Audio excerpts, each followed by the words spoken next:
Hello， 欢迎来到勾勾公哈巴，我是怡姐，我是敏华。怡姐，我告诉你哦，我最近在研究料理，我的厨艺可是超棒的呢。那你家厨房还在吗？没有被烧掉吗？你很过分呢，没礼貌。我现在厨艺可是大跃进哦。我最近还学了一道客家料理，叫做猪肠炒姜丝，厉害的很。我喜欢吃酸酸的，所以这道菜呢我很爱。不过你先告诉我，这个姜还有猪肠的客家话应该要怎么说？姜叫做姜马，姜马，那猪肠叫做竹葱，竹葱。那么你知道吗？很多料理里面呢，不能少的是米酒。米酒怎么说呢？对，米酒叫米酒，米酒。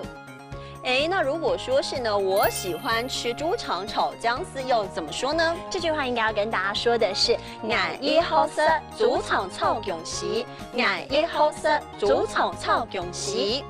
今天呢，勾勾公哈发的镜头就带大家一块来尝一尝这个猪肠炒姜丝吧，超美味的。比较少。敏华你好，好久不见了。麻烦你，今天要麻烦你了，我要好好的跟你学几道好吃的客家料理哦。好，没问题，没问题。比较少，那你一定要教我竹筒臭韭丝怎么做。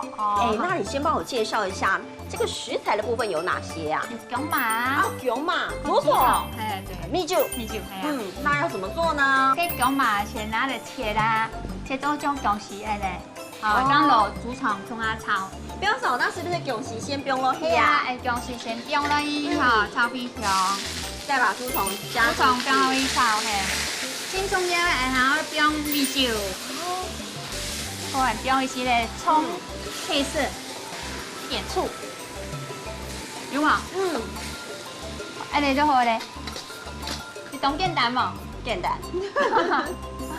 今天桌上这一道猪肠炒姜丝还真的是很够味耶，好美味哦！而且它超下饭的，因为它酸酸的，很有客家味哦。对呀，我们赶快来帮大家复习今天教的客家话吧。好啊，首先要教大家的就是姜了，姜叫做姜马，姜马。那么今天呢吃的这个猪肠怎么说呢？猪肠叫做竹葱，竹葱。还有啊，我们做这些料理绝对不能少的就是米酒了，米酒要怎么说呢？米酒叫做米酒，米酒。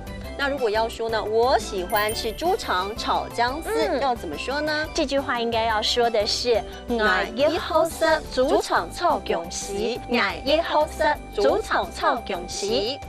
今天呢让大家吃得饱饱的哦，我们也要继续吃了，拜拜，拜拜。